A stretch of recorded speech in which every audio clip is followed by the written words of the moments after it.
You do swear to tell the truth, the whole truth, and nothing but the truth, so help you God? Yes, Your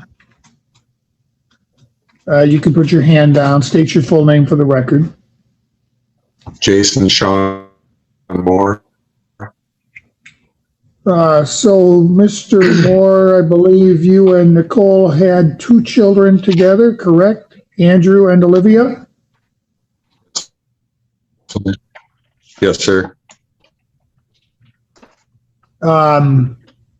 Currently, Andrew is refusing to see his mother, and it doesn't look like Ms. Moore wants to do anything to change that fact. Is that accurate? No. Correct. Oh, I'm sorry. I thought you were speaking with me. Well, I was speaking to him, but I apologize. let me stop for just a minute. I guess I misunderstood you. You said you opposed the request only insofar as it pertains to Olivia, so maybe I made a wrong assumption from that. What exactly is your position as to Andrew? Well, with Andrew, Andrew has been talking to me on the phone, and we're making baby steps to make things better. But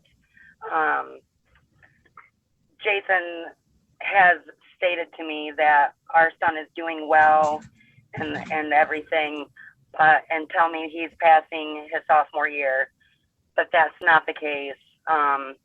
My son is. Hold on a minute, ma'am. All I was asking you was whether your position today included objecting to the situation with Andrew. It didn't sound like it did, but then you piped up when I was asking Mr. Moore a question that makes it sound like you do. I don't want to know the whys. All I want is, as a result of today's hearing, what is it you would like me to do with respect to Andrew?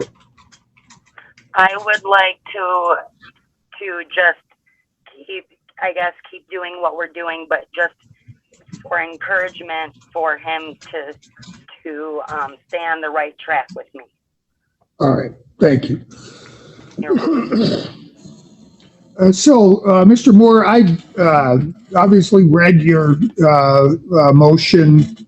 I've reread the LGAL's report that ultimately preceded the judgment of divorce, and I've looked at the exhibits that you submitted, but I still need to make that stuff a matter of official record, so I have to take testimony from you. So tell me today, what relief are you seeking with respect to Olivia? Well, first off, I'd like to move to request the admission of all my exhibits. Second off, during school time, I want Olivia with me so that I can guarantee her education, so that she gets to school every day on time and fashionably. Unfortunately, when she's with her mother, she misses several days a week. All right, I don't want to get into the whys. I just want to set the stage. So, what you're seeking with Olivia is when school is in session, you want her to be with you and spend what, every other weekend with mom? Well, I mean, yeah, that would be fine. And with respect to the summers, are you okay keeping those week on, week off?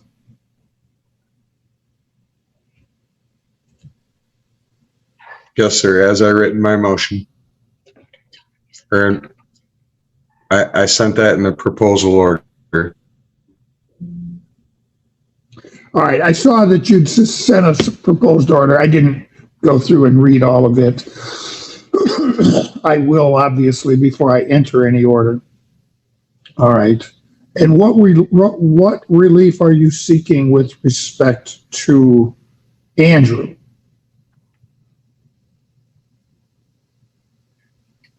None. I have what I want. So whatever provision is in the judgment of divorce can remain the same as it pertains to Andrew. Correct. The only issues that I've sustained is, just Olivia missing school. Obviously, that's my priority.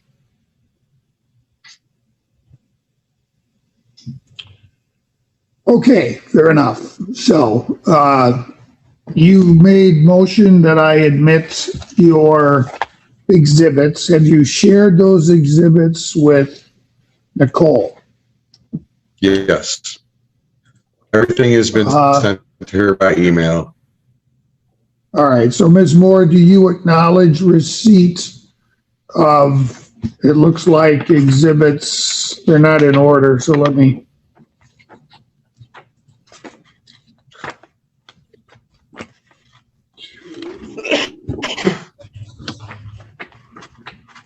It looks like there's 5 total. Is that correct, Mr. Moore? I believe so. Ms. Moore, you've received all of those 5 exhibits, copies of them? Yes, yesterday I did by via email. Do you have any objection to my admitting those exhibits into evidence? Meaning, do I disagree with anything that he said? Is that what you're asking? No. When a party wants the court to receive documents into evidence, they make a motion for them to be received. Before I actually receive them, I always ask the other party if they object to the admission of those exhibits. So you don't have to agree with what's in them, but is there some basis on which you think I should not accept these into evidence? No, I don't think so. All right, there being no objection, I will admit these into evidence, and let's talk about some of them. I'll just address them in the order that they're in front of me. The first that I have is Exhibit 4. It's a handwritten note from, it's like Island City Academy. Is that where Olivia attends school? Yes, Your Honor. Mr. Moore? And it shows absences September 22nd, October 20th, October 21st, 23rd, November 4th, 16th, 17th, 18th, 19th, 20th, December 3rd, January 12th, 13th, February 10th, 22nd, 23rd, 24th, 26th, March 2nd, 9th, and 12th. And it shows tardies on November 3rd, 13th, and 30th, and December 1st and 2nd. Oh, I'm sorry. Hold on, I'm looking at a note in the margin. Not sure what that means.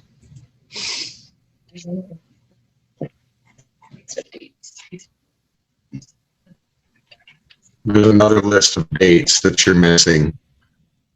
It would be 12/16, 1/15, 1/25, 1/27, and 2/9, 3/8, 3/11, and 3/10.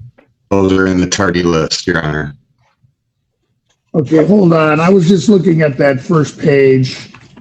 I see there are 3 pages total. I thought the second and third pages were simply to show which week she was with which parent, but they also list Correct. additional tardies. Okay. All right, so hold on a minute. I want to make sure I understand it.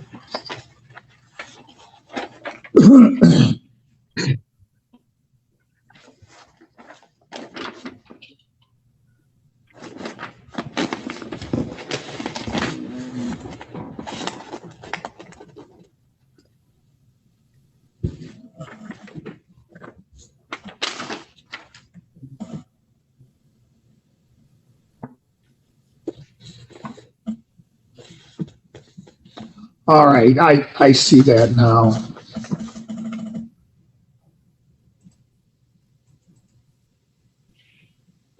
It looks like there's some overlap between the two lists. Is that correct?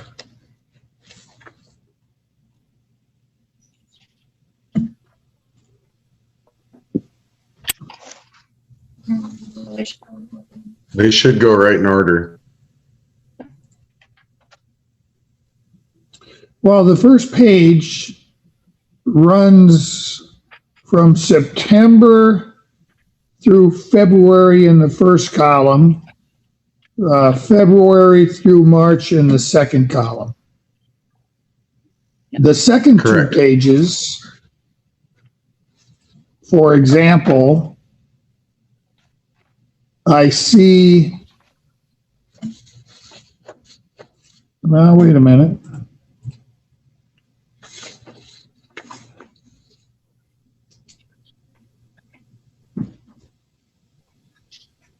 Oh, I see. I had misread a date. Pardon me.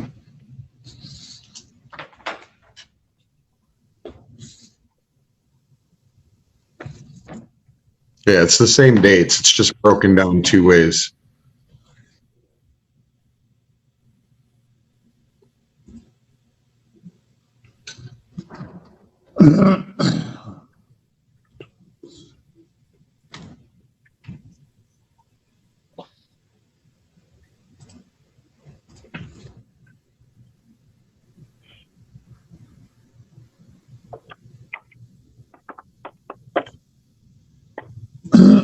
All right. Well, in any event, the second page of Exhibit 4 doesn't deal with any absences prior to the week of December 6th through the 13th, correct? Correct. All right.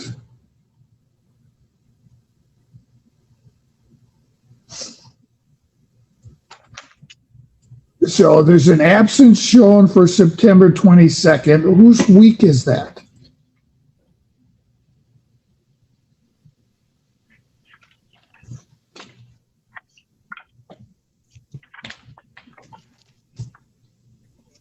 Well, actually, let's back up. When was the judgment of divorce entered? December 31st. That's pretty December much why we're here. 31st? You know, the direct disregard of that judgment. Correct. Yeah, that was all garbled. Mr. Moore, I'm going to try to connect with you by phone so I can hear you better. There's a big hesitation in between. It's going to take us forever to get through this. What phone number should I That's dial? good. 517-242-3397. I'm going to need right, to I'm gonna mute mute my you. computer, correct? Yes.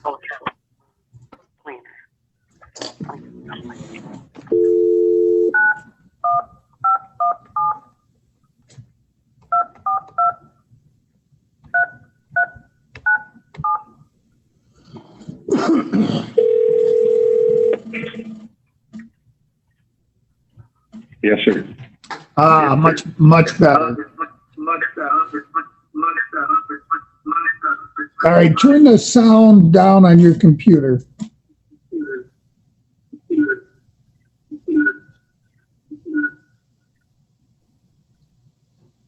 Okay, how's that? All right, I think that fixed the problem. We had some feedback happening. All right, so the time period I'm concerned with is since the entry of the judgment of divorce. So let's just focus on those dates.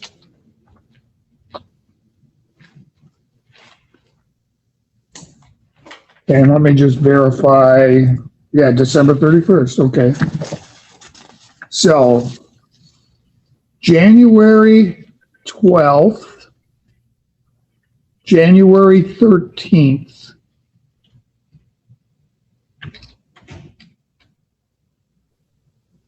Yes, those clearly are mom's days, mom's week.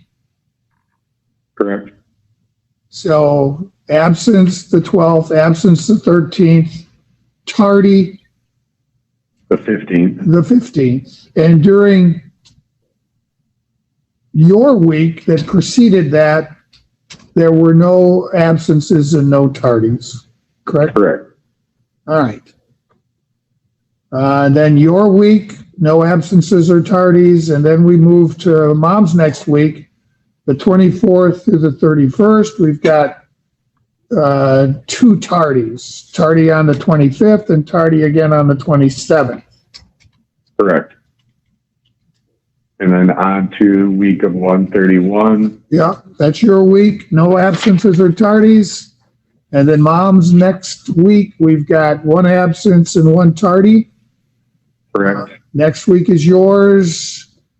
No absences or tardies. Next week is mom's. We have 4 missed days. Is that correct? Correct. February 28th through the 7th is your week. We do have an absence. Well, wait a minute. It says 3/9. Is that in the wrong place? Yes, it's a possibility. You show it again on her week, so obviously 3/9 didn't fall on your week, so I'll cross that one out. Correct. And then again, back with mom from the 7th through the 14th of March. We've got 2 missed days entirely and 3 tardies that week. Correct. And do you have her school schedule for after March 14th? No, sir. Have there been any? That was when we filed the motion. Oh, I see. Have you kept track of absences and tardies since that date? She's been with me since. Oh, that's I'm- right, because I did the order after hearing. Okay. Correct. All right. Let me just write a note on this so I remember.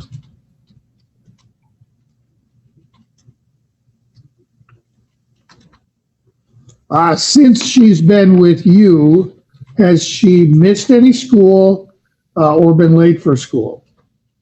No, sir. Is she still in school? Correct. When She's in does school right now. and when does She school? has 7 days left. 7 days left? Okay. All right. That takes care of Exhibit 4. Exhibit 3 is from her pre-kindergarten teacher commenting on the attendance and the patterns she's seen when Olivia's with her mother. Correct. And then the teacher also comments on Olivia's behavior on the weeks that her mother drops her off, that she appears visibly upset.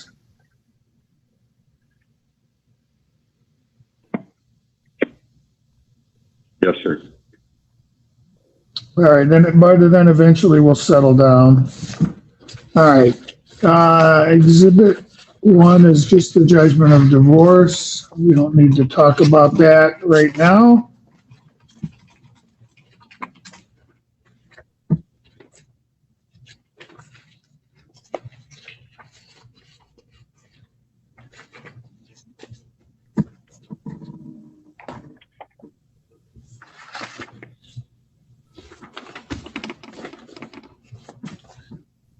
Just trying to put these in order. We'll save Exhibit 5 for just a moment.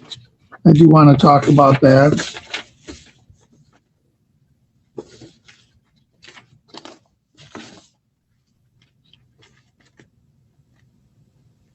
Okay, and then I've got your proposed order.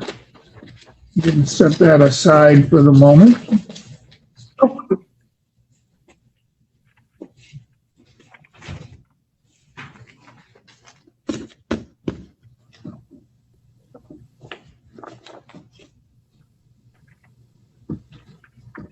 Exhibit 2 was just the LGAL's report, which I already have. And we don't need to talk about that at the moment. All right, and Exhibit 6 is a bunch of photographs. So what am I seeing in these photographs, sir? You mean Exhibit 5? It says 6.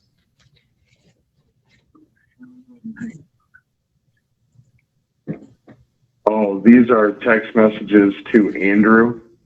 Mr. Moore, look at what I'm holding up to the camera.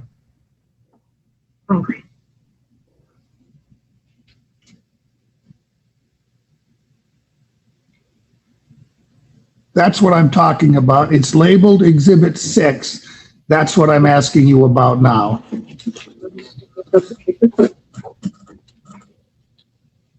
I'm sorry, for some reason I have it labeled as Exhibit 5. All And right. it states under the exhibit, pictures of Andrew and Olivia's life with defendant father, correct?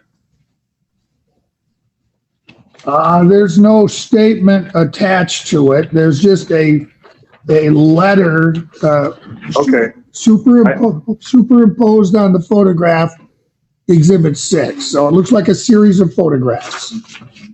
yep, just showing you the events in her life at home with dad,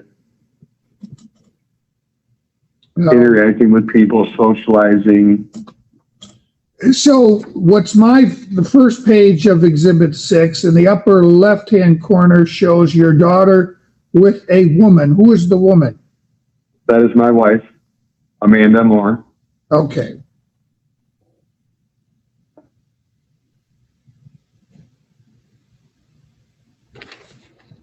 She's actually brushing her hair, just showing you that they have a established relationship.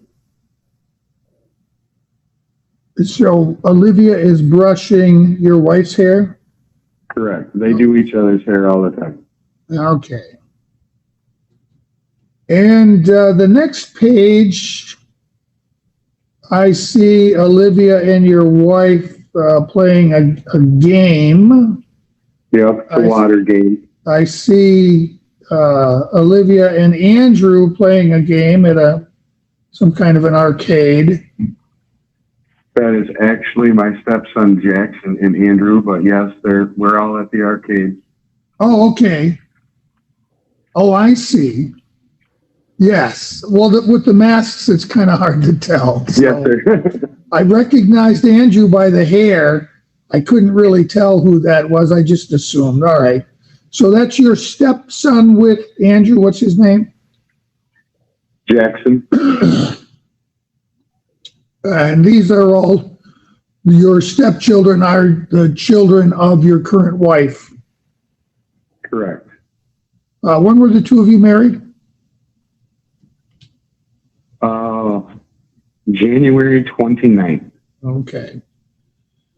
All right. And I see two girls in the lower left-hand corner. It looks like one is Olivia. Who's the other? That is Molly. Another stepdaughter? Niece. A niece. Okay. So Molly doesn't live with you. No, sir. All right. They just spend a large amount of time together. They go to school together. Molly and Olivia are in the same class. All right. And then the lower right-hand picture, I see Olivia in the back. I see your wife. And who is that? And that's Molly as well. That's Molly again. Okay. So was all of this at a birthday party, these pictures? Yes, sir. Okay. Whose birthday was it? Nika's? Wasn't it Nika's birthday? Yeah. Foster child. My mother-in-law's foster child. Okay.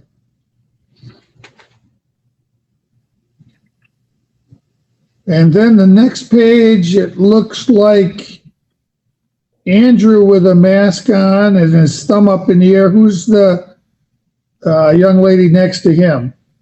That's his stepsister, Madeline. Madeline. How old is Madeline? She just turned 18. All right. And Madeline is your wife's daughter? Correct.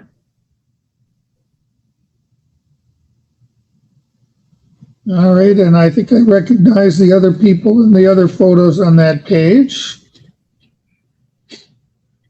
Next page looks like there's a picture harvesting a Christmas tree. That is that Olivia? Yep. Holding the fence rail? Yes. Yes, sir. All right. And is that you with your back to the camera? No, that's the tree shaker. The guys that take the trees for you. Oh, I got you. Shake the needles off. So a couple more of Olivia on that page, and then Andrew with your wife? No, that's Madeline, his stepsister. They were getting ready for it was a Christmas party at school. I can't remember what they called it, but it was like a Winterfest ball. Okay. All right, and the next looks like all of Olivia. And next page, who all is in that upper left-hand picture? That would be Molly, Olivia, and Amelia. They're making Christmas cookies. Who's Amelia? Amelia is Molly's mother. Oh, okay. Amanda's sister. All right. And Olivia and Molly lying on the bed or sitting on the bed? Doing what they do best, playing on their phones. Looks like drawing or something on the floor in the next lower left. Yep, that's their school desk in their bedroom. Oh, they're actually sitting at a desk. Okay. Correct. Oh, I'm sorry. The lower left was them on the floor drawing, coloring together. Okay, I thought it was the picture. And the lower right is them sitting at their desk doing artwork. Okay.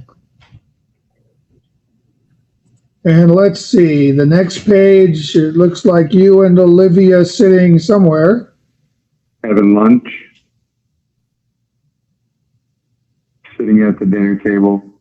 Is that in your home? Yes, sir.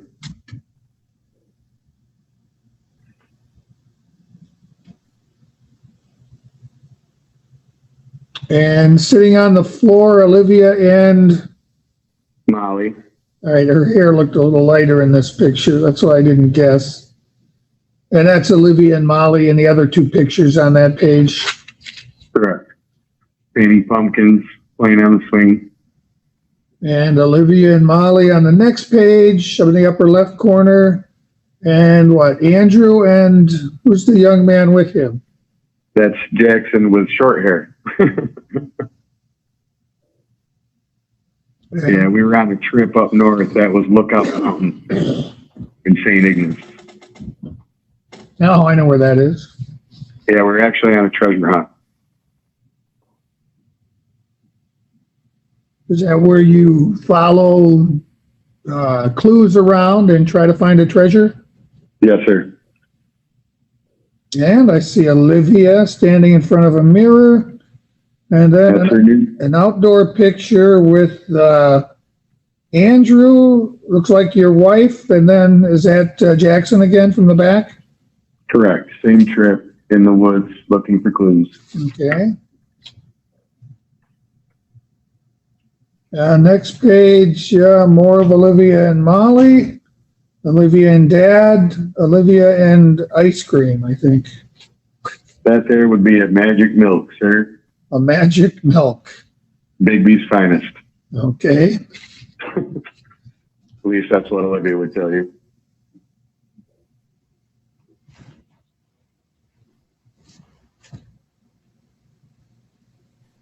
All right. And I don't need to go through and identify the rest. I think I can figure this out. All right. Basically showing your kids enjoying themselves in your presence and with their cousins and with their step siblings. Correct. All right, so let's talk about Exhibit 5. Exhibit 5, I believe, are text messages that Andrew received from his mother. Is that correct? Correct. I see times on these, but I don't see dates. Can you identify dates, please? Unfortunately, the screenshots don't show a date, but these were all after the judgment of no contact. Or I'm sorry, these were all prior to the judgment of no contact, So these all, but directly after the judgment of divorce, oh, okay. which is a non-compliance of When the you- original order. When you said judgment of no contact, you threw me. Yeah, So they're all after the divorce. So the divorce was final December 31st. Were these all received in January? yes. So January, February. All right. All right, and I've read all of them. They've been admitted into evidence.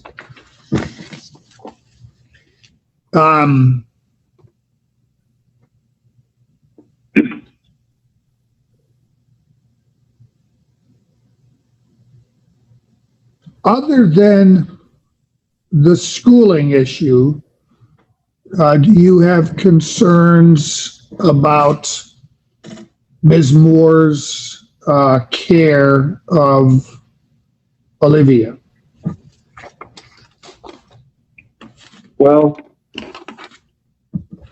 in the judgment of divorce, it was ordered that she was to obtain therapy, and I don't feel that she's doing so. If she is doing so, I don't feel that it's helping. She's still extremely spiteful, trying to create problems. I mean, she called CPS on us, tried to put my stepdaughter in jail. Well, let's talk about that. I mean, how do you know that she called CPS? Well, she admitted to me to begin with. Second of all, it was quite apparent in the allegations list that the CPS lady had for us. What were you told were the accusations? That my son and stepdaughter were sleeping in the same room and sleeping in the same bed and had a sexual relationship going. Therefore, it led CPS to go to my younger children's school, which is a charter school, drag them out of their classrooms, interrogate them. It was a very disturbing situation for both my younger children. When did this happen? I don't have an exact date in front of me. Do you know the month?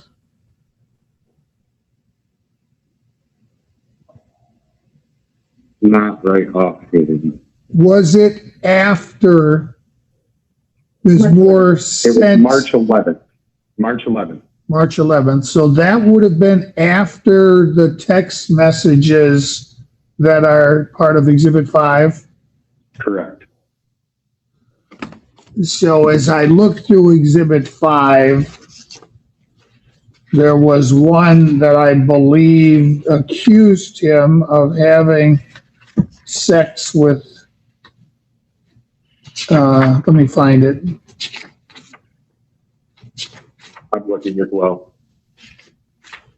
There aren't page numbers, so we'll have to refer.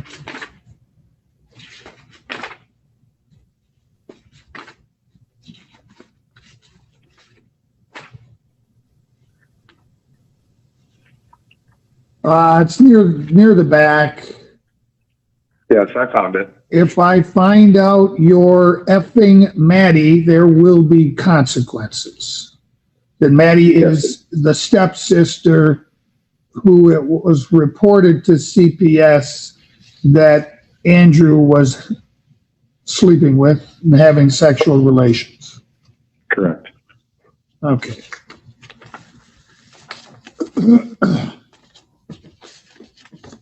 Might I add, this devastated all of my children.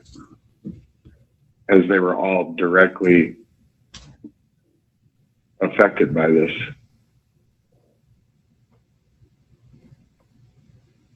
Did Ms. Moore ever tell you what it was that made her accuse Andrew and Maddie of this?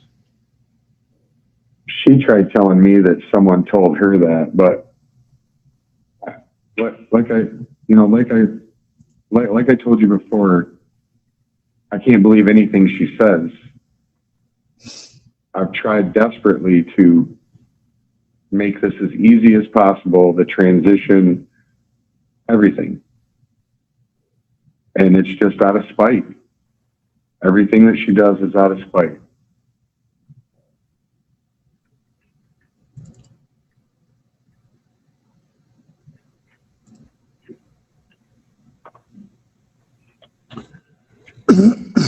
And as you can see in the first judgment, in the divorce judgment, this was ordered not to happen. This was the deal. When you requested that I went in and had a meeting with them in a private room, I made this very deal with them. That there would be no spiteful actions, that everyone would be civil, and that has not happened in any way, shape, or form.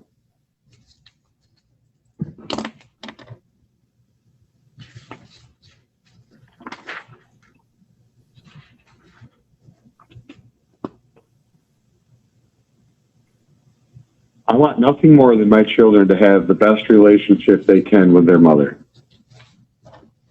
But she has to make some changes in order for that to happen. I'm trying to encourage Andrew on a daily basis to talk to his mom. The only reason that he's talking to her right now is because I encouraged it to happen.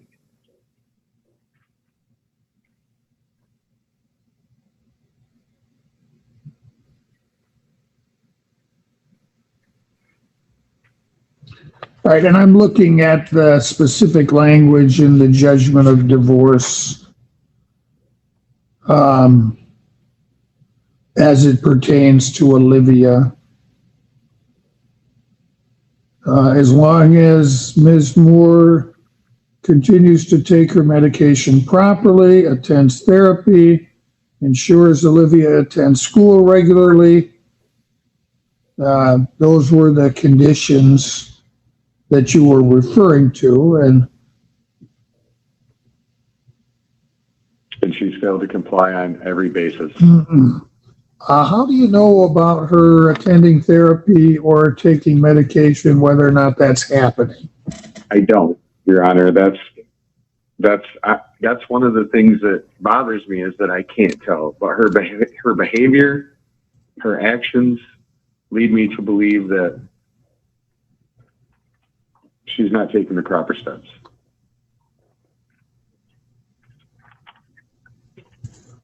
What do you know historically about her therapy? You know, is that something the two of you talked about when you were still together as a couple? That was she getting therapy then, or is this something that No, took care of? no, Happened later. She wasn't getting therapy then, but we had talked about it numerous times, and the fact that she needed it. She was having a lot of troubles in her life, you know, with her mom passing away and drug addiction. And like I stated before, I've tried to help her through all of this, and I'm tired. You know, I just am trying to do what's best for my children. Well, the judgment of divorce says continue to take medication properly. What do you know about what medication she was on?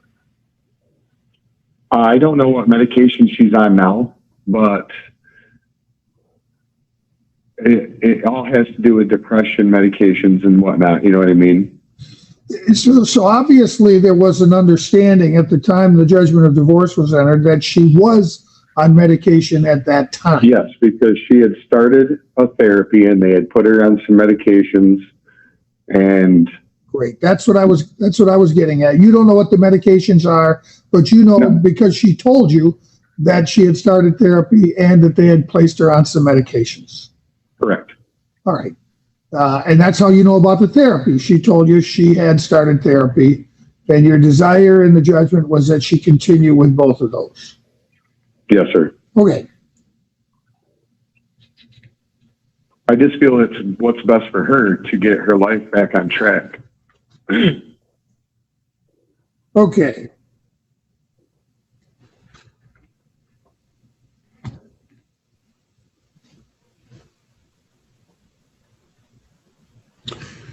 So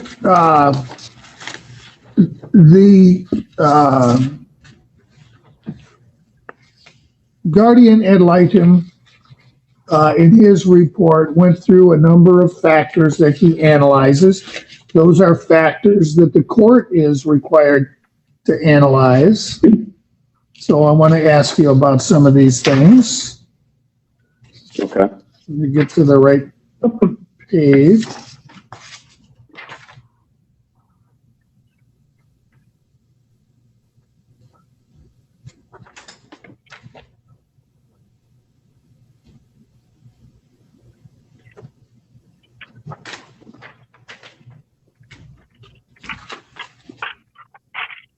There we go. Starts on page 11. Do you acknowledge that Olivia has a close bond with her mother? Oh, of course. And she also has a close bond with you? Yes, sir.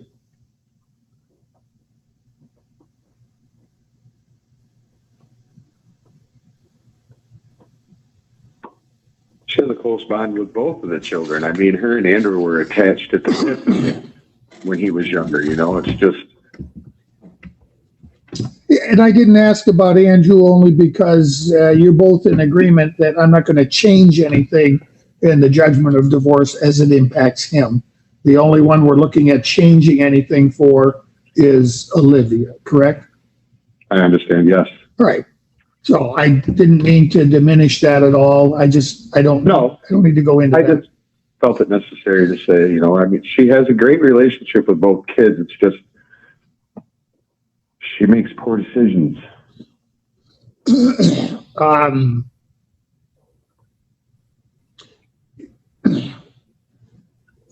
agree that both of you have the ability to provide Olivia with the basic necessities of life? Yeah. I do have some concerns. Olivia, you know, when she comes home, and I ask her what she had for dinner and stuff like that. She tells me that they had candy and sweets and, you know, pizza.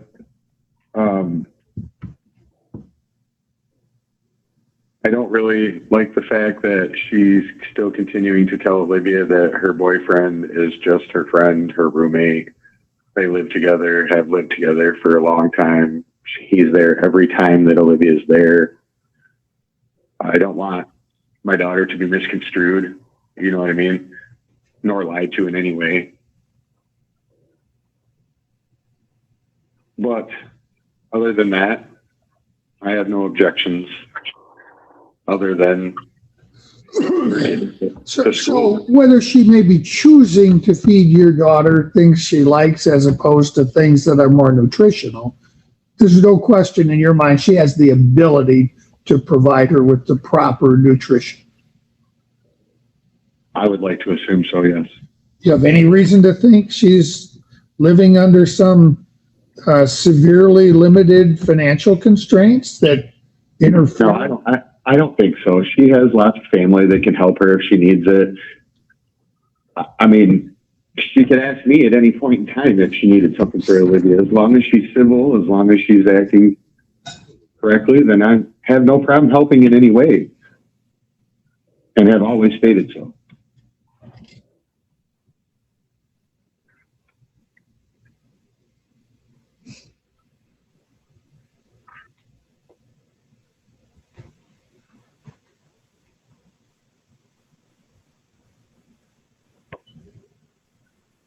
I mean, as of right now, I have no idea what her financial situation is. I can't trust anything that she says. Like I told you before, she's had probably 15 jobs in the last 2 years. Do you know why she's had difficulty holding on to a job or staying with a job? She just has problems, man. She creates problems in her own environment, no matter where she's at, no matter what she does. What about her home? Has her home been stable since entry of the judgment of divorce? I think she's had the apartment since the judgment of divorce. She has had the same apartment. Right. And the LGAL's report indicates that as of the date of the report, she'd been there for about 6 months. So let me see if I can find the date. I'm sure it's on the first page.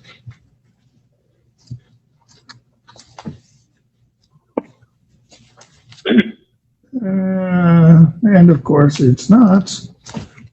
Let's look at the last page. So 6 months as of December 7th, and we're now 6 months after that. So she's been there about a year, it sounds like. Yes, sir. So that seems pretty stable. And as far as you know, she lives there with this boyfriend that. Paul Curtis. Okay.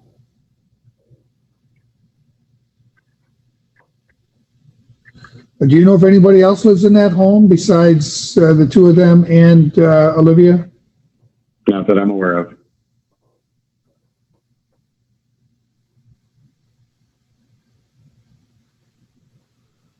And you? She did state to me a week ago that Paul moved out.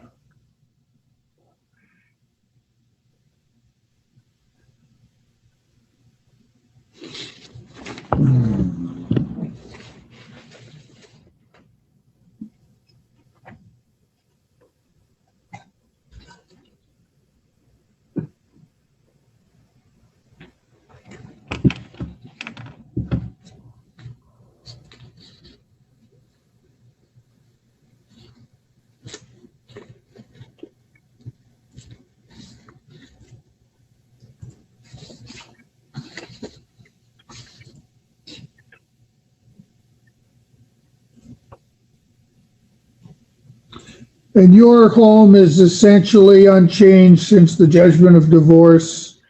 You reside there with Amanda, who's now your wife, and her children. Correct.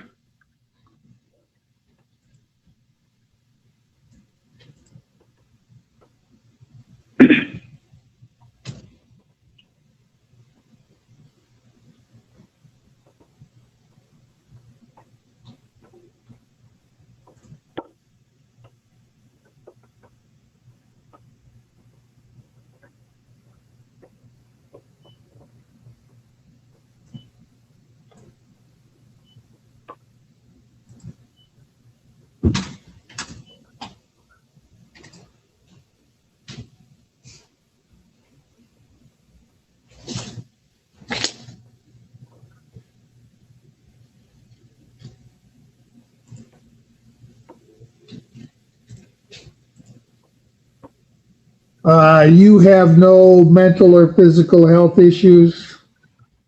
No, sir. Do you know if Ms. Moore has any physical health issues? Not that I'm aware of.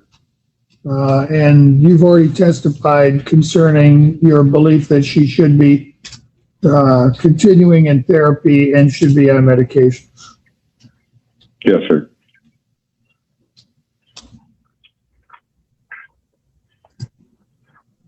Other than attendance, how is Olivia doing in school? She's doing great. We just had a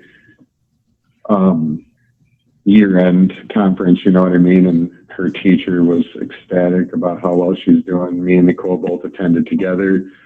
It was a good meeting. Olivia was very happy. Miss Stumpos, her teacher, sees no reason why she wouldn't move on to the next year, which is kindergarten. She's very excited for her to move on. I'm assuming She's come a as long way. a pre-kindergartner, she didn't have any homework, or is that Oh yeah. Oh yes. Homework every day. really Yes, sir. interesting? She goes to a very good charter school, so they keep the kids moving. They're always doing something. Was there any challenge getting her homework done when she was with her mother before this most recent order entered? She never did it. It always came back home to us. We did it Sunday night before school. On the missed days, we picked up the homework ourselves and made sure it was done. Even on the missed days, she was with her mother.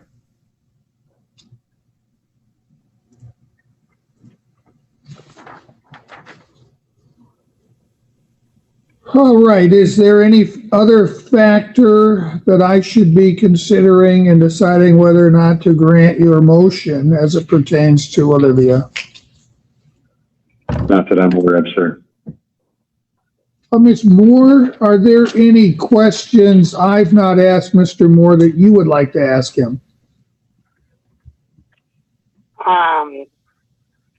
No questions. I guess just statements on the days that. Right. Well, that's what we'll get into now then. So Okay. I'm going to put you under oath, and then we'll receive your testimony. And then when that's done, Mr. Moore will have a chance to question if he has any questions, and we'll also have one more chance to address anything you raised during your testimony. So raise your right hand, please. You do swear to tell the truth, the whole truth, and nothing but the truth, so help you God? Yes, Your Honor. You can put your hand down, state your full name. Nicole Marie Moore. All right, Ms. Moore, you indicated there were some things that Mr. Moore testified to that you would like to address. You may do that Yes. now. Okay, so I have, in the beginning of Jason and I's separation, it was, yes, very hard on me, very hard on the kids. Jason was informing our son of everything that was going on. And that is why part of the reason why, because yes, I said things to my son that I should not have.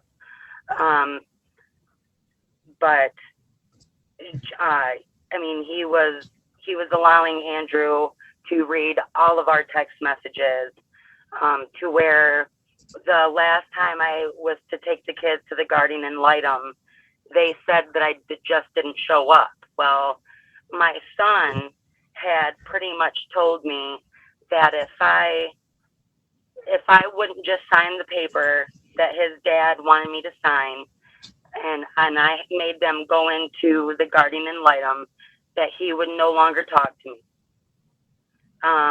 Second, the days, not all of them, but there are at least, so the 1 week that Olivia missed school, she had gone to that birthday party with her dad and Amanda. And when she came back to me, she was sick. She had a fever of 101.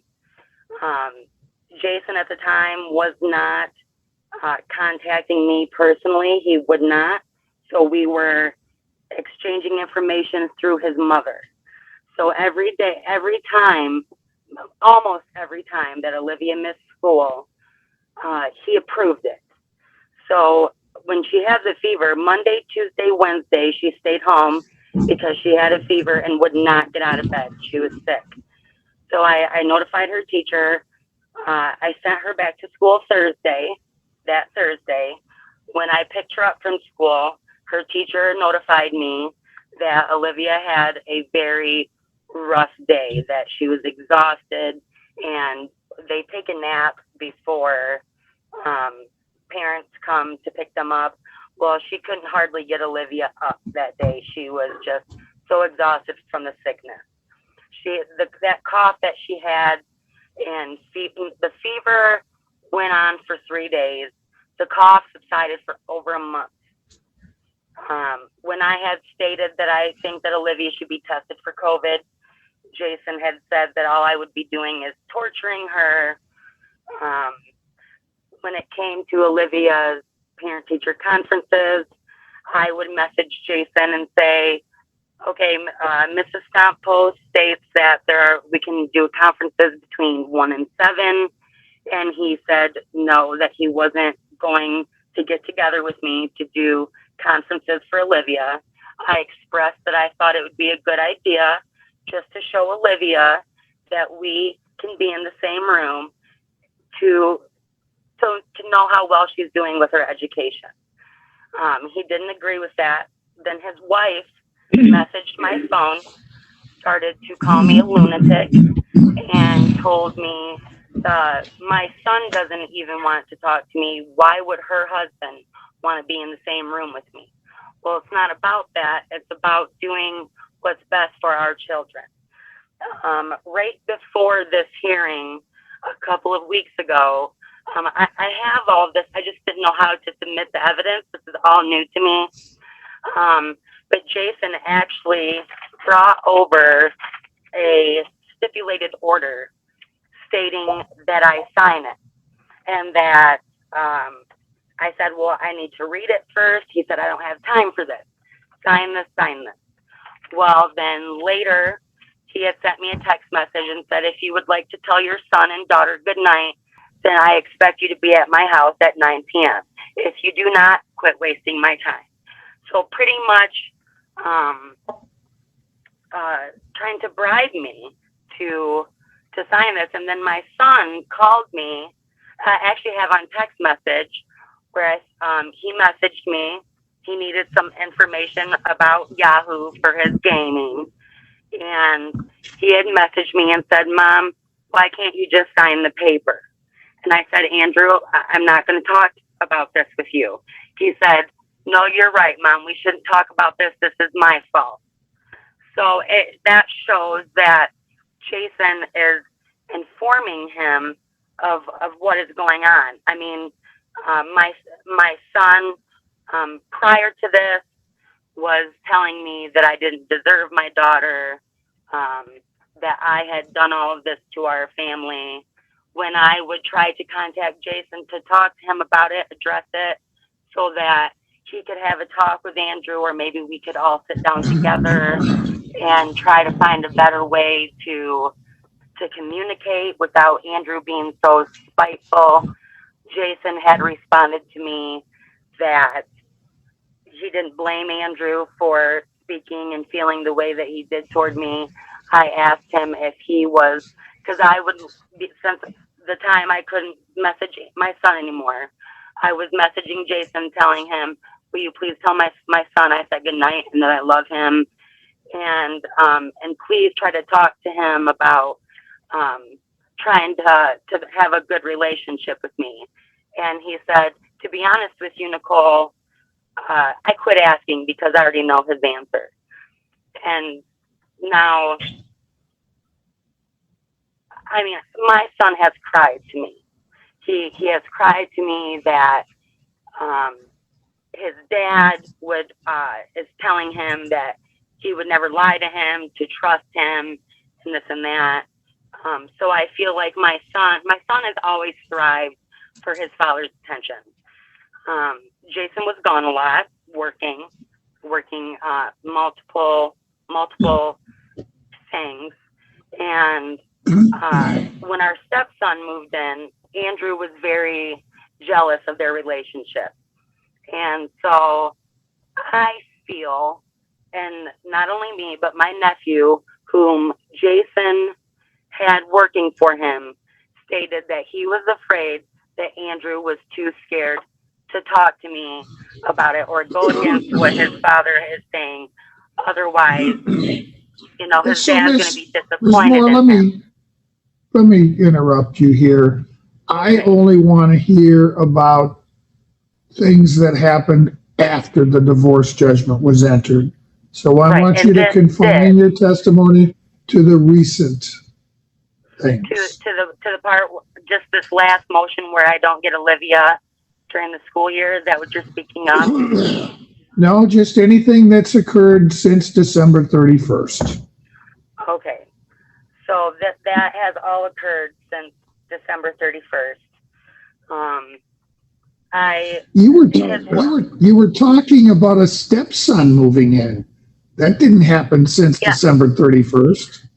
No, I was just trying to explain to you about my son, how my son wants his dad's approval. So I apologize for that. Let's see.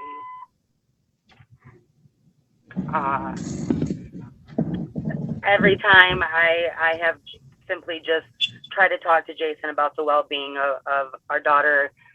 For instance, he doesn't tell me when she has a dentist appointment. He doesn't inform me of any of these things. And when I ask about our son, he says that I've lost my rights, that he doesn't have to tell me that I've lost my rights, which I didn't lose my rights. I wanted my son to focus on school and not this divorce. I don't know if I'm allowed to talk about Andrew's schooling. Is that something you're going to allow me to speak about? Well, the point with Andrew is you're both in agreement I should continue the terms of the judgment of divorce. So with respect to that, I really, there's no point in me hearing that. I understand that Andrew has struggled with at least one subject in school. I get that. But if I'm not being asked to make any change of custody with respect to Andrew, I really want to focus more on Olivia. Okay, I understand that. The only thing I was bringing that up for is because Jason is stating how Olivia is missing school. I get letters from the truancy officer that my son has missed an abundant amount of school. He is failing every class. I get a call almost every day that my son is absent from school. So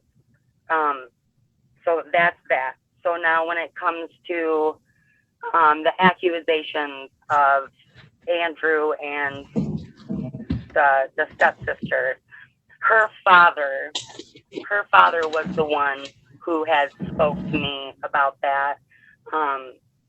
That Maddie was there and Amanda was there as well when Maddie made these statements to her father about liking Andrew.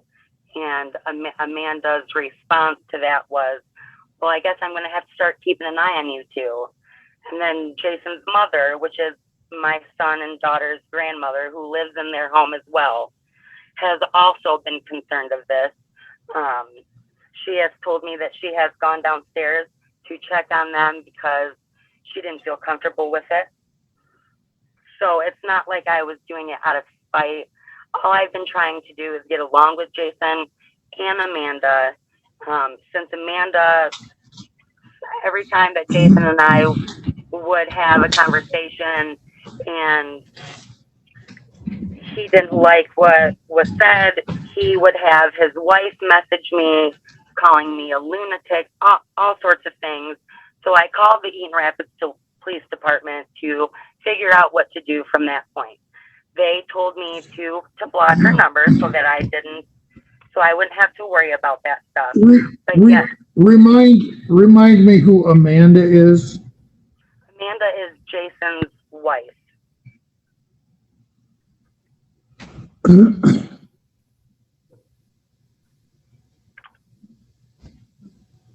Thank you. You're welcome.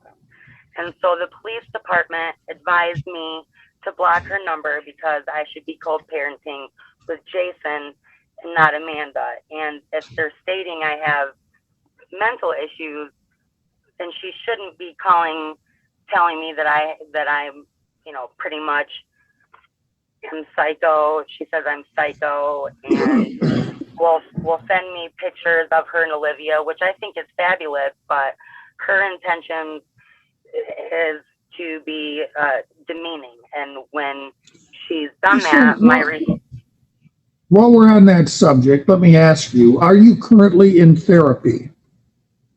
Yes, I just haven't gone because I was off of work because I had been in contact with someone with COVID. And so if I have a cough, runny nose, and I can't. What's the name of your therapist? Amy. And what agency does Amy work for? Eaton Rapids Hospital. So Eaton Rapids Medical Center. What exactly is Amy treating you for?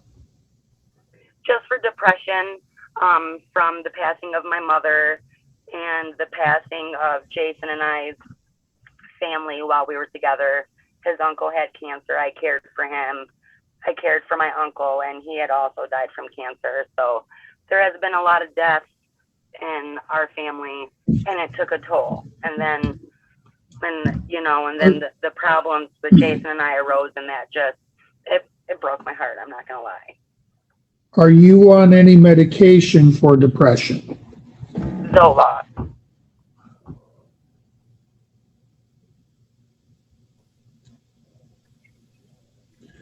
How long have you been taking Zoloft? My 2015.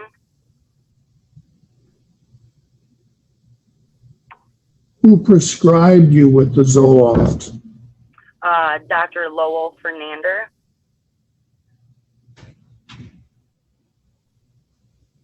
Where is he located? At Eaton Rapids Medical Center at the family practice.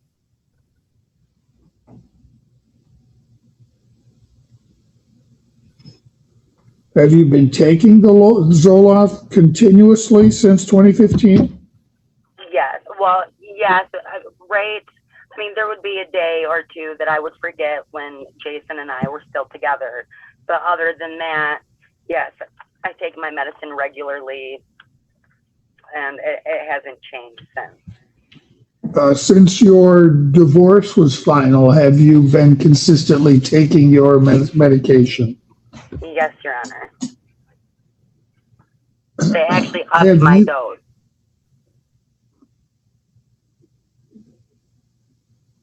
When did that happen? That happened when Jason first filed for a divorce. All right, but they didn't up your dosage since the divorce judgment. Correct.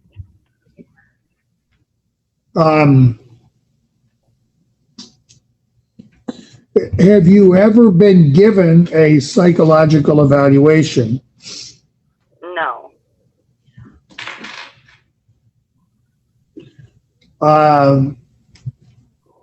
Do you currently have any insurance coverage?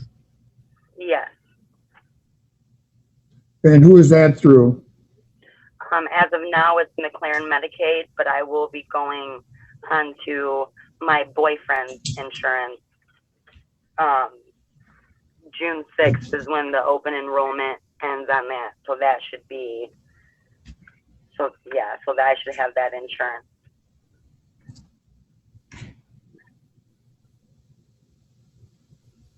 Are you working currently? Yes.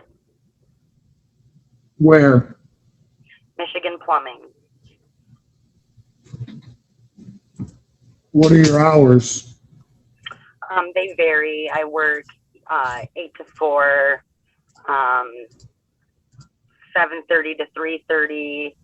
I'm in the middle of like 6 weeks training per position I do. So I do dispatching for the plumbing. So that's 6 weeks of that. So I work no later than 5 and no sooner than 7 a.m. Monday through Friday? Correct.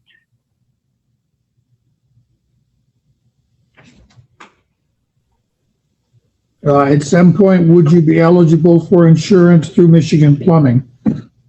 Yes, I was just going to go through Paul's insurance because it was better and a cheaper weekly deduction.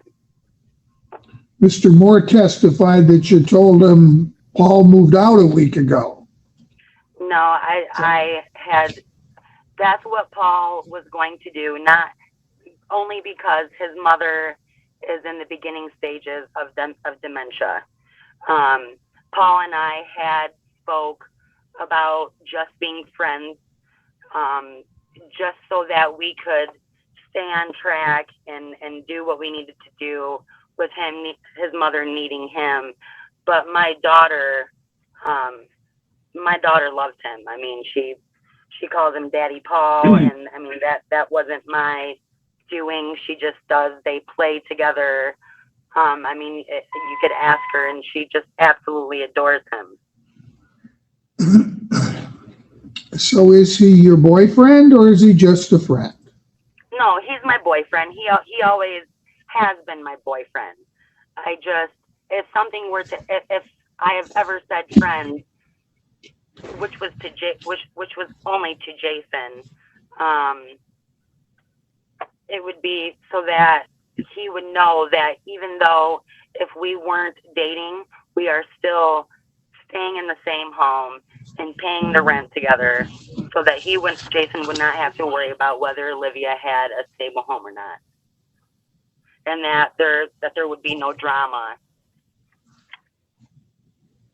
All right, I want to talk about Olivia's school attendance. You told me about 1 week where she was Right. sick, but you didn't take her to a doctor to have her examined?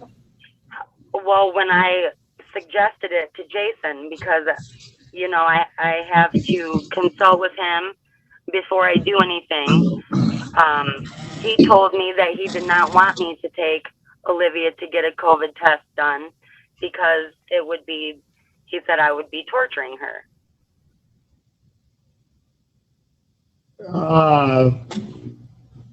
Do you know what he was referring to as torture? The swab? The nose swab. Okay.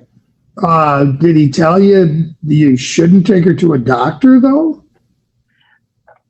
Well, he never took her to the doctor. I mean, she had the cough and the sickness for a full month after that, and he did not take her to the doctor either. But she didn't miss any school when she was with him. Right, which means Because that she he was takes her sending her to medication school properly while. when she's with me. Hold on, Mr. Moore. Don't interrupt. I apologize, sir. And that's because. So I'm sorry, you've go told ahead. me about one week, but I'm looking at the schedule, her school schedule since December, and frankly, there were attendance issues before that, which led to this language in the judgment of divorce. Right. And you know, you can explain away the week that she missed the whole week, but what about all these other days of missed school and late for school? Okay, so now being late for school, Olivia is very stubborn in the morning with getting up. I had contacted Jason about that.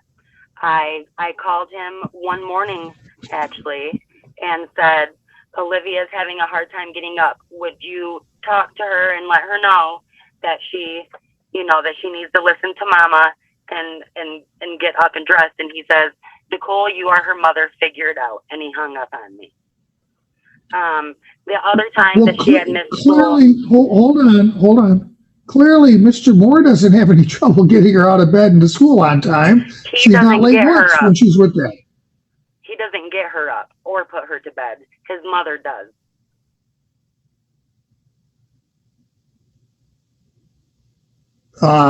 His mother lives in the home? Yeah, it's his mother's home. Yes, Your Honor. Okay. Well, so even if it is his mother who's doing it, she's getting out of bed when she's at his house. I understand that. I don't understand why you can't get her out of bed. That's part of every parent's struggle is kids don't like to get out of bed in the morning. You figure out a way to get it done. Yes, Your Honor. I understand that. But a couple of times Jason was aware of this as well. She was eating too much cheese. She was bound up, needed to take something to unbind her. I wasn't going to send her to school for that. I'm not saying that every day that she missed is excusable. It is not. But from here on out, if you allow me to take my daughter, if you allow me a second chance to prove that I can get my daughter to school on time, then I can do so. I can definitely do so. And the first time that I mess up, then then it's on me. But I wasn't, I was very emotional. I was very emotional. My daughter was emotional. When she gets upset, I get upset, and that's not what should happen. I'm being stronger for our daughter because she, one, that's my job, and two, she's getting now that she's older, she's getting a better understanding of what's going on. How many sleeps at dads? How many sleeps at moms? And Jason did offer me before this actual hearing that he would allow me to take Olivia to school on Mondays and Fridays, on Mondays, and then pick her up from school on Fridays at 3:00, and that I could still have her every weekend with the exception of the last weekend of the month.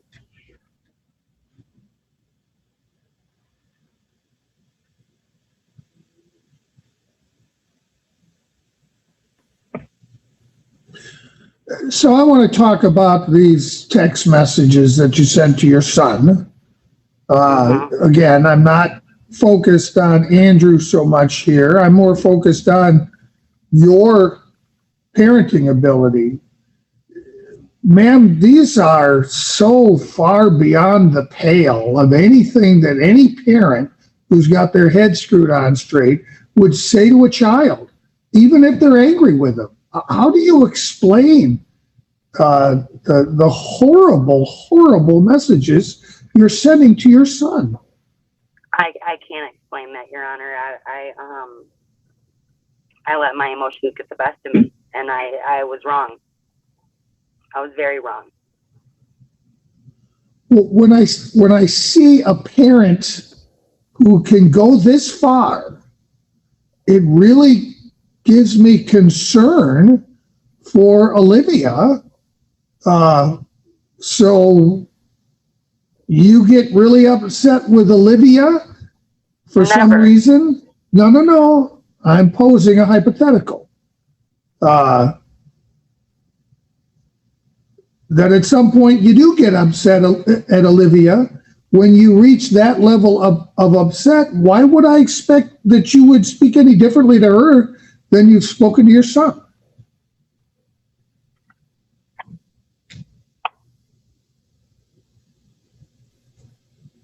Because my daughter isn't being coerced by her father to say horrible things to me. That's the only thing I can say, Your Honor. I mean, my son was telling... Even if it's true that he's being coerced to say horrible things, it still doesn't give me the right. I know. That would be on his father. That wouldn't be on him.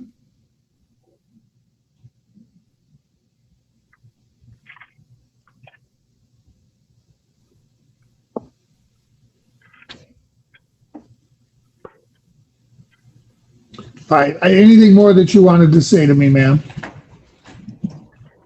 Except only that I really would love and appreciate if you would allow me to take my daughter to and from school and have my daughter week on, week off. We have a beautiful relationship, and I don't want to lose that. I mean, she's upset every time she goes back to her dad. Not because she doesn't enjoy it there, but just because she misses me so much.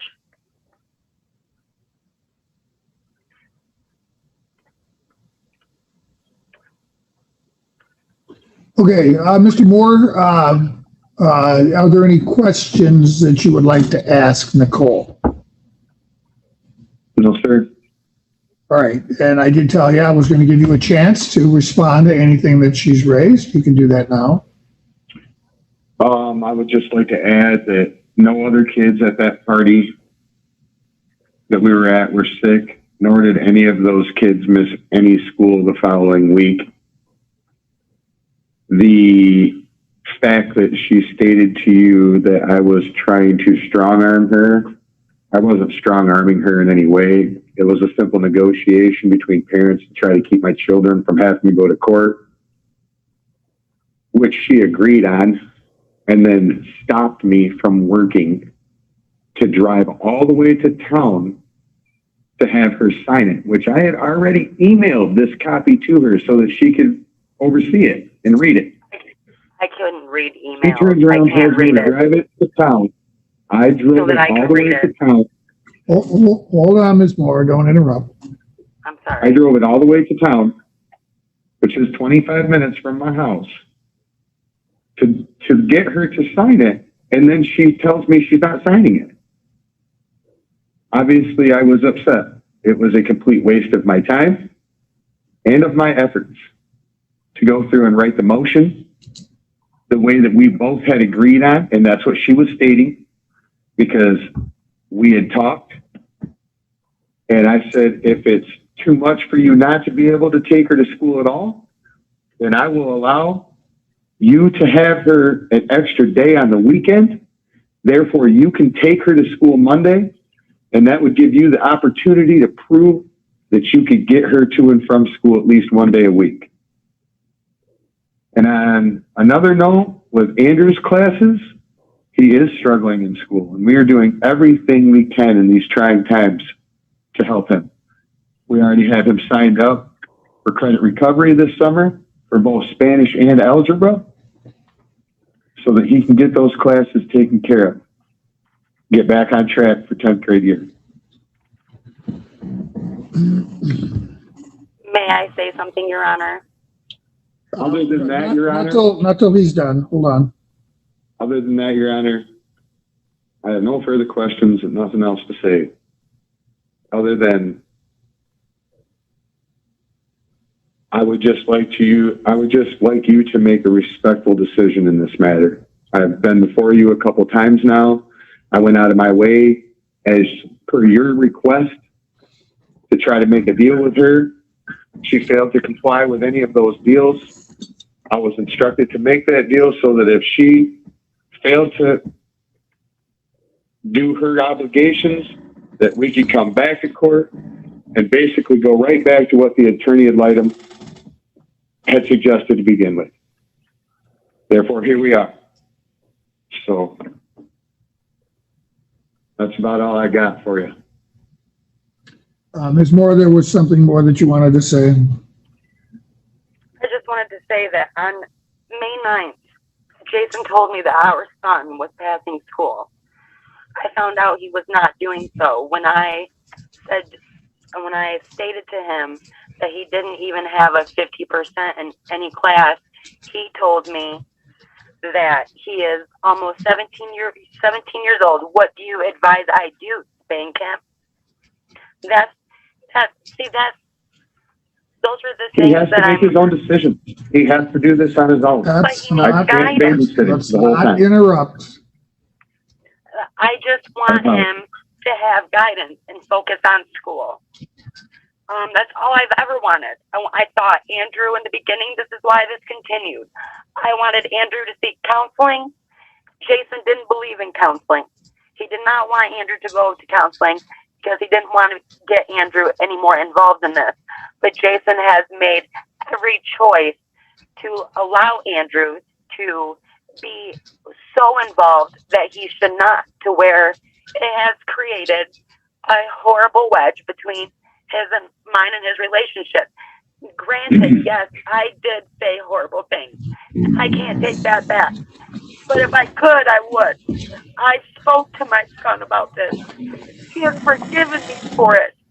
He understands that I was hurt, and he apologized for all the things that he had done to me as well.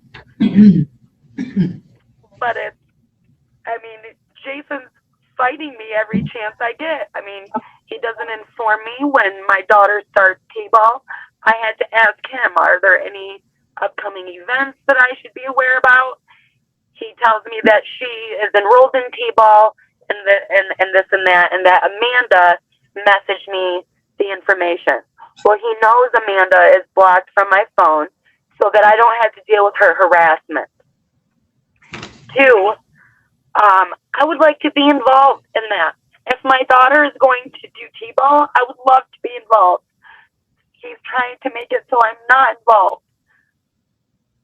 And I'm sorry, Your Honor, but I have to object to that.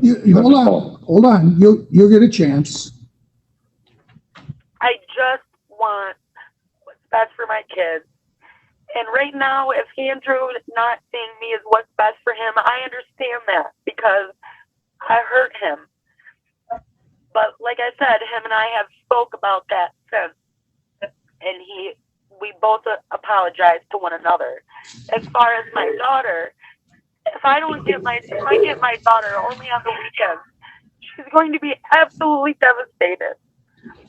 Every time I have her, she's always asking, is it time that I have to go back to Daddy's? Is it time that I have to go back to Daddy's? Not because she doesn't want to see him, just because she's not getting enough time with me. And if he thought that I was that bad of a parent, why would he offer me this time? And then all of a sudden, I not sign what he wants me to, and then try to revoke that from me.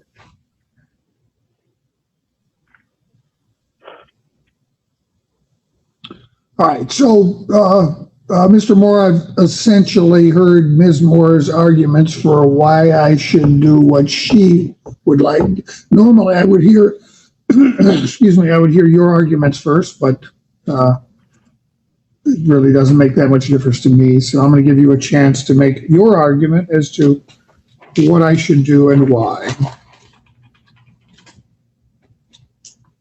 I feel like the evidence is there. I mean, like I stated before, we made this agreement. She didn't comply. We're back in front of you.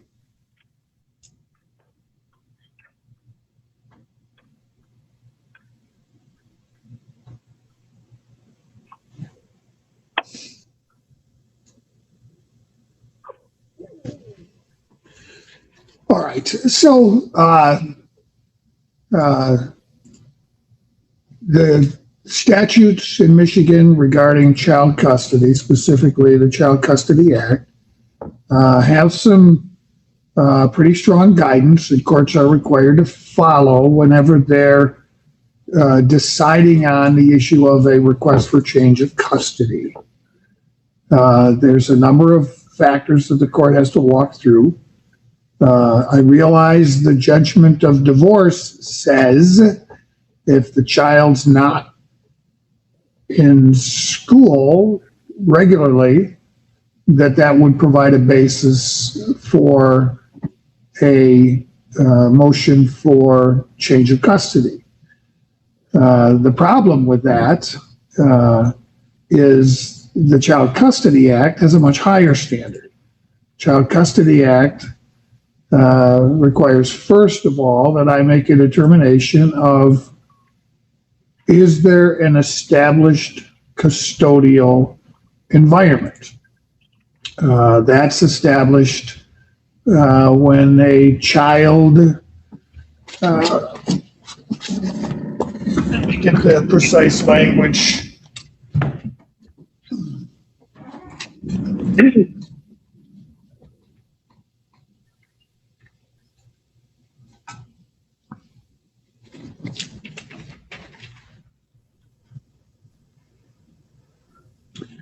There's an established custodial environment if over an appreciable period of time, the child naturally looks to the custodian in that environment. The court must also consider the age of the child, the physical environment, the inclination of the custodian and the child as to the permanency of the relationship. So we clearly have an established custodial environment here with both parents. When Olivia is with mom, she looks to mom for care and guidance. Olivia is with dad, she looks to dad for care and guidance.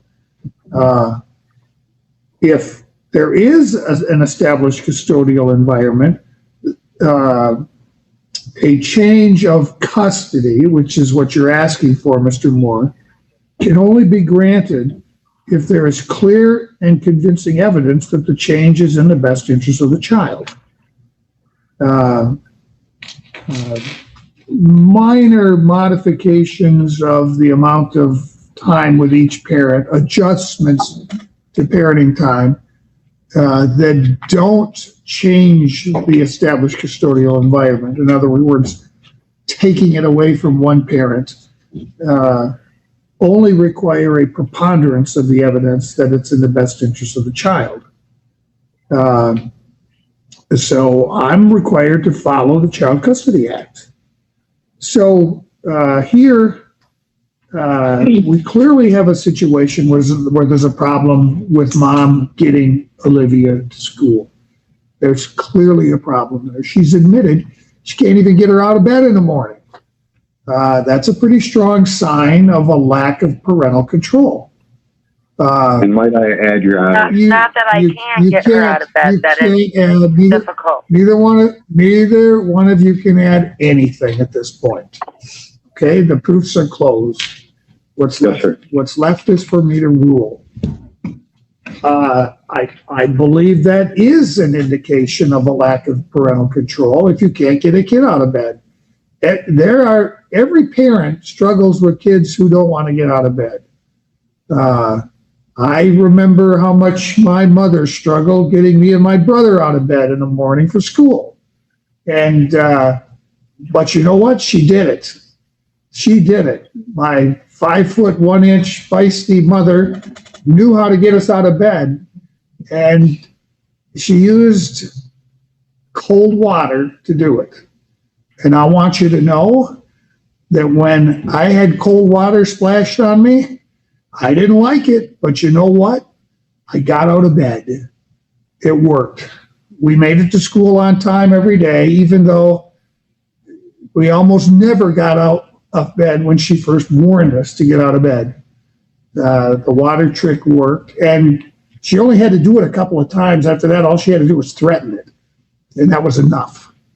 I'm not saying throw cold water on your daughter. I'm just saying, parents, that's your job. In order to be a good parent, you don't let a kid do what they want to do. You let them, you make them do what they need to do, and you find ways to do that.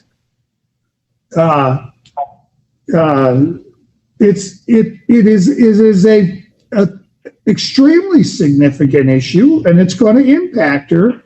The older they get, the more they get entrenched in behaviors. Well, I know if I do this, mommy's not going to make me get out of bed. It just gets worse. It just builds over time, and it makes me wonder, well, what other issues are there when Olivia doesn't want to do something that mom or dad wants her to do? That's the challenge of raising every child. You got to figure out a way to get it done. That's one of the challenges of being a parent. And letting a kid do what a kid wants to do is not doing any favor to the kid. So clearly that was a problem that pre-existed the entry of the judgment of divorce, and appears that it continues currently. It is serious, but I can't look at just that one factor, even though the judgment of divorce suggests that I can look at just that one factor. That's why I asked about many of the others. So what's the first factor in the list of factors under the Child Custody Act is the love, affection, and other emotional ties existing between the parties involved in the child. This child has a strong emotional tie to both parents. Both parents love her. Both parents want the best for her. Not sure they're both equally equipped to do what's best for her, but they both want the best for her. So in terms of love, affection, and emotional ties, they're strong with both parents. The capacity and disposition of the parties to give the child love, affection, and guidance. So the love and affection is tied in part to the first factor, but there's more to it than that. So guidance, continue the education of the raising of the child, and raising the child in his or her religion or creed, if any. I haven't heard either parent talk about faith being a significant element in either home, so that's really not an issue here. But the love and affection, I don't think is an issue as far as Olivia is concerned. Both parents know how to love, have the capacity, have the disposition. It's the guidance part that concerns me with mom. Parental guidance is crucial. Children can't be allowed to do what they want. Parents have to make the children do what is right and good for them. And definitely, Mr. Moore has shown that he does indeed, regardless of how he does it, whether it's his mother or his wife or him personally, ultimately, when the child's in his home, the child gets to school on time and gets to school every day that they're supposed to be there. That clearly is a deficiency in mom's home. The third factor, the capacity and disposition of the parties involved to provide the child with food, clothing, medical care, or other remedial care recognized and permitted under the laws of the state in place of medical care and other material needs. I've not heard anything to suggest that either parent lacks the capacity and disposition to provide the child with the necessities of life in terms of material needs. The fourth factor, the length of time the child has lived in a stable, satisfactory environment and the desirability of maintaining continuity. Dad's home has been intact since well before the judgment of divorce. Since the judgment of divorce, he's married his girlfriend. She's now his wife. I didn't hear anything to suggest, any evidence to indicate that environment was anything other than stable and satisfactory. It appears that Olivia enjoys a good relationship with her stepmom and with her step siblings. It looks like a happy, healthy, safe environment. The environment with mom, the concerns I've heard, again, mostly with the educational component. There was a suggestion that mom's not always feeding her healthy food. But in terms of the environment itself, mom's been in the same apartment with the same boyfriend for a year. The fact that he's still just a boyfriend leaves a question as to the stability. Marriage is a strong indication of stability and continuity, but not exclusively so. But the suggestion that Paul is torn a little bit because of needing to care for his mother, and comments mom has made about just being friends, caused the court to question whether, how stable that relationship is, but at least it's been stable for the past year. The next one, the permanence as a family unit, touches on that same issue. Again, it certainly does appear that Dad's custodial home bears more of the hallmarks of permanence than does the mother's custodial home. Moral fitness, I haven't heard anything to suggest that either party is anything other than law-abiding and law-respecting. I know the LGAL commented on the readiness of both parties to enter into a sexual relationship with someone well before the divorce was final. And while that's a tough time for kids, and seeing parents move quickly from a spouse to a boyfriend or girlfriend takes a toll. It's not surprising to me that Andrew especially has exhibited some of the hallmarks of that kind of stress on a child by virtue of how much he's struggling at school.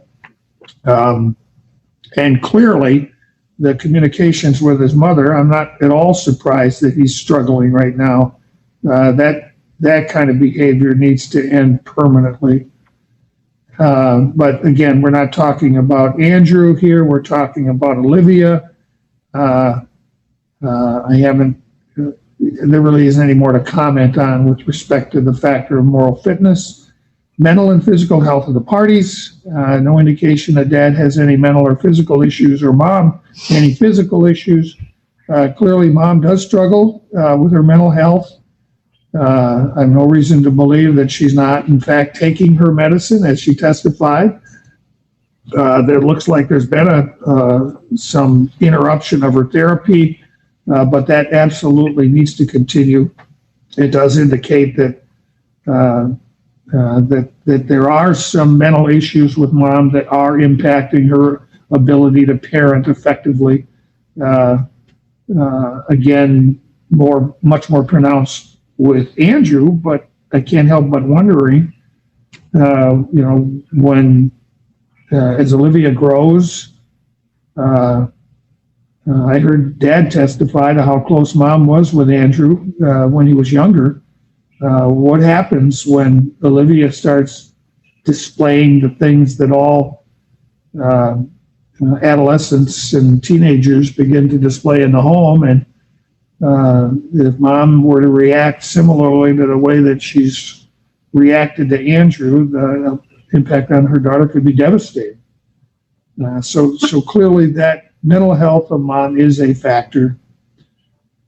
Home, school, and community record of the child. All I really heard about was school record. And clearly with Olivia, there's a challenge with mom getting her to school. Reasonable preference of the child. I did interview both Andrew and Olivia. Andrew was able to express a clear preference, which I've taken into account. Olivia is really borderline with respect to preference, but the only thing I could really disclose and glean is she clearly loves both of her parents. Willingness and ability of the parties to facilitate and encourage a close and continuing parent-child relationship between the child and the other parent, or the child and the parents. This is a troublesome factor for the court.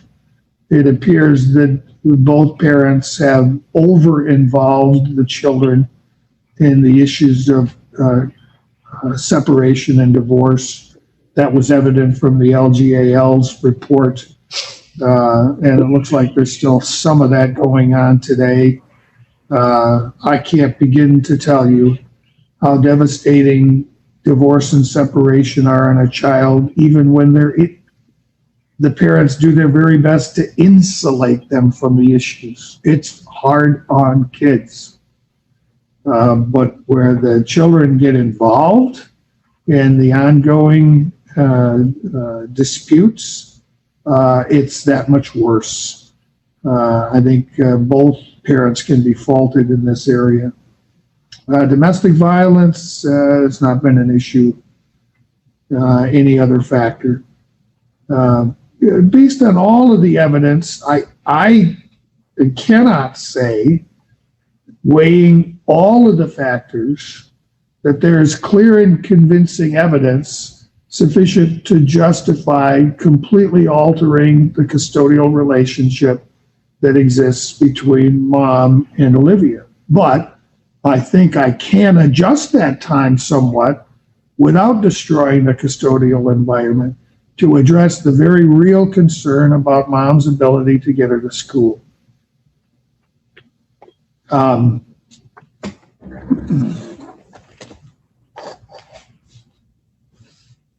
This is something I've not yet formulated fully in my mind, so I'm going to take a short break. So I wanted to make sure, as I count days, what I believe is in Olivia's best interest is that I do change the parenting time schedule during the school year from a week on, week off to a schedule where she is with mom from Friday night through Monday night, with mom dropping her off at school on Monday mornings, and then with dad the rest of the week. Although it does reduce mom's parenting time by 1 day a week, or 1 overnight a week, and increases dad by 1 during the school year. During the summer, it'll continue to be week on, week off. This is sufficient to allow a custodial environment to remain with both parents, and therefore doesn't require clear and convincing evidence, but rather just a preponderance of the evidence. I think this is sufficient to address the majority of the school problem, but if in coming years we see that mom still is struggling getting her out of bed, I would entertain a motion to change parenting time. Again, at that point, if I'm only reducing it by a day, I wouldn't actually be destroying an established custodial environment. I would simply be adjusting it. All other provisions will remain in effect as they pertain to the children. I will do a written order setting this forth. I am going to continue the requirements of the judgment of divorce with respect to all other provisions. And I'm also going to continue the language that I could put in my temporary order about the nature of communications with Andrew. I trust indeed that these have ended, that they won't happen again, but I'm going to continue that in effect. Andrew is, in my estimation, exhibiting problems at school as a direct result of the breakup of your marriage and ongoing disagreements that the two of you have. Involving him in those things is doing him no good at all. And whether or not he needs counseling to address that, I will leave up to the parties.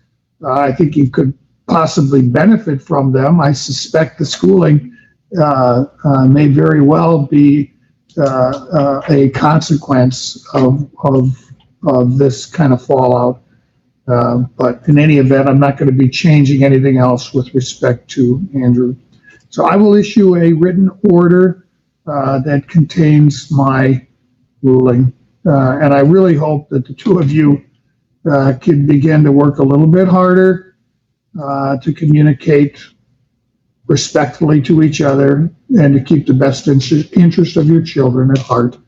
Hopefully, as more and more distance is gained between your separation and divorce, the easier that will be for the two of you to be able to handle. And I hope you can do that going forward. I will issue that written order promptly. Thank you.